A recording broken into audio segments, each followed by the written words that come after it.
सबसे पहले मैं समाजवादी पार्टी के राष्ट्रीय अध्यक्ष आदरणीय अखिलेश यादव जी का विशेष तौर से धन्यवाद देना चाहता हूं कि उन्होंने मुझ पर भरोसा जताया और इतनी बड़ी मुझे दी है।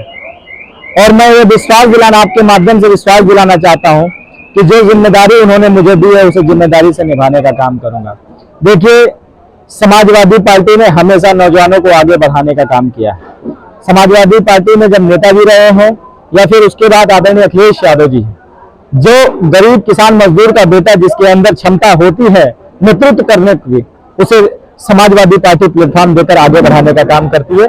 उसी क्रम में हमें भी समाजवादी पार्टी के नेता आदरणीय अखिलेश यादव जी ने प्रदेश समाजवादी छात्र सभा का अध्यक्ष बनाने का काम किया। उत्तर प्रदेश सरकार की कार्यशैली को लेकर आप क्या कहना चाहते हैं? देखिए, उत्तर प्रदेश सरकार इस समय निरंकुश हो चुकी है। उत्तर प्रदेश के अंदर भ्रष्टाचार, अत्याचार और बेरोजगारी बहुत चरम पर है। अभी आप देखिए, मैं बरेली की घटना का जिक्र इसलिए कर रहा हूं कि वहां पर कुछ लोग दंगा भड़काने के लिए किसी एक विशेष समुदाय में डीजे बजाना चाहते थे। उनका मकसद कोई आस्था का नहीं था, उन्हें था सिर्फ इसलिए भारतीय जनता पार्टी ने भेजा था किसी तरीके से दंगा कराओ कि पवित्र माह अगर बीत जाएगा तो दंगा कैसे होगा, क्योंकि चुनाव आ ही गया है, तो मुद्दे को बनाना चाहते थे। लेकिन धन्यवाद देना चाहता हूं वहां के एसएसपी को, जिन्होंने अपना बड़ा दिल दिखाया और इस तरीके के आतताइयों के खिलाफ कड़ी एक्शन लेकर और इस तरीके के दंगे को रोकने का काम किया। और जिसको सम्मानित होना चाहिए था, जिस एसएसपी को सम्मानित होना चाहिए था, उस एसएसपी को भारतीय जनता पार्टी के सरकार ने हटा दिया। तो समझ सकते हो कि इनका इरादा और मंशा कैसा है। ये कोई आस्था से है कि पार्टी जो है भारतीय जनता पार्टी दंगा करा रही है। और बिल्कुल अगर एसएसपी को हटाया तो मुद्दा क्या था? केवल मुद्दा यही तो था कि दंगा कराने वालों के ऊपर एक्शन किया और कार्रवाई की। आखिर क्या था? अभी आप बताइए ना, मणिपुर की घटना, इतनी बड़ी घटना, क्या देश शमशान नहीं हुआ इस घटना से? आज लोग कहते हैं कि देश मजबूत हाथों में है, और मैं तो कहता हूं कि देश मजबूत हाथों में है। तो मोदी जी के बस का नहीं है देश चलाना। लेकिन इनको सिर्फ यही होना चाहिए कि चाहे भेज सकते हैं उतना ही तो इनको होना चाहिए, उससे ज्यादा कुछ नहीं कर सकते। पार्टी ने बड़ी जिम्मेदारी दी है आपको, कैसे निर्वहन करेंगे? देखिए, जिम्मेदारी बहुत बड़ी है और समाजवादी छात्र सभा का जो बड़ा पद मुझे मिला है, समाजवादी पार्टी छात्र सभा छात्रों के मुद्दे को लेकर, जैसे मुद्दा बेरोजगारी का है, आज नौजवान उत्तर प्रदेश के अंदर और देश के अंदर बड़ी संख्या में बेरोजगार घूम रहा है।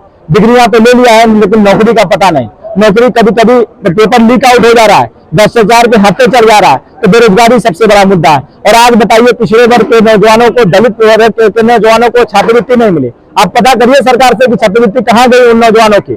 और जो जीरो फीस का मुद्दा है, जो जीरो फीस पर पहले दलित छात्रों का एडमिशन हो जाता, पढ़ाई हो जाती थी, वो अगर गरीब परिवार का भी होता था तो पढ़ लेता था, उसको भी बंद करने का काम भारतीय जनता पार्टी ने किया है। तो इन सब मुद्दों को लेकर हम सड़क पर लड़ने का काम करेंगे और मुझे भरोसा है कि इस बार नौजवान और देश की जनता इस बार इंडिया के साथ चलेगी और इंडिया को जिताने का काम करेगी। छात्र नेता रहे पहले भी और छात्र नेता प्रदेश अध्यक्ष बनाया गया, लेकिन देखा जा रहा है जिस तरह ग्रेजुएशन में सेमेस्टर कर दिया गया है और जो फीस उसकी अधिक हो चुकी है, जिसकी वजह से काफी छात्र अपनी पढ़ाई छोड़ चुके हैं। इसको लेकर आप क्या? देखिए, भारतीय जनता पार्टी का तो सबसे बड़ा मुद्दा यही है कि किसी तरीके से शिक्षा रोक दो, क्योंकि अगर नौजवान शिक्षित हो जाएगा तो रोजगार मांगेगा, अगर नौजवान शिक्षित हो जाएगा तो रोजगार मांगेगा, और रोजगार इनके पास देने की क्षमता तो है नहीं। इसलिए वो किसी न किसी रूप में क्या नाम है, शिक्षा को महंगी करते जा रहे हैं। अभी बताइए, विश्वविद्यालय का हमारे पास कई नौजवान है, 400 गुना फीस बढ़ा दी गई है।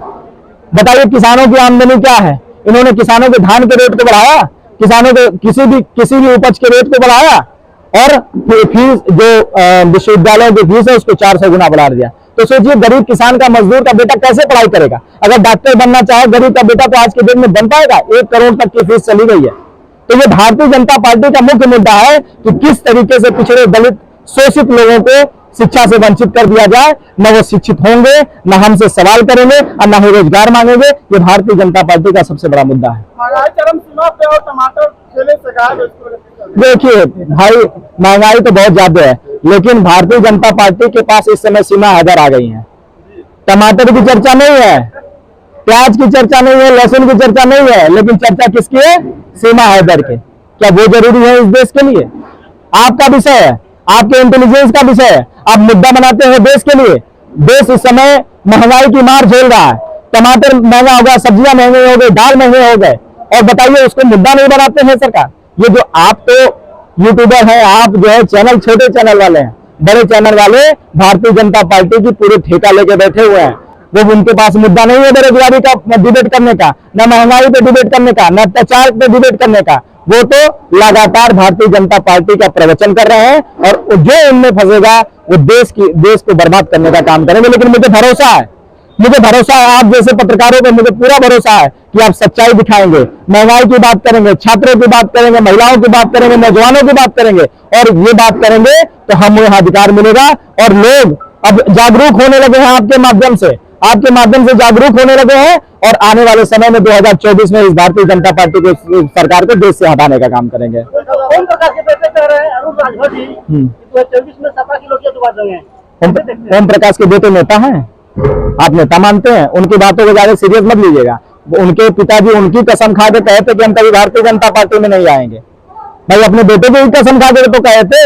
उन्होंने ये भी तो कहा था कि जो भारतीय जनता पार्टी में पिछड़े समाज के नेता वो लीडर नहीं लोडर है।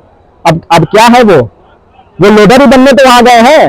उन्होंने कसम खाई थी कि भगवान भी प्रकट होकर आकर कह देंगे तो हम भारतीय जनता पार्टी में नहीं जाएंगे।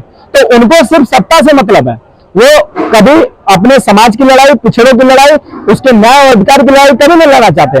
वो अपने परिवार को और अपने जो भी अपने परिवार है उनको सत्ता में रखना चाहते हैं और मलाई करना चाहते हैं। इसके अलावा उनके पास कोई मुद्दा नहीं है।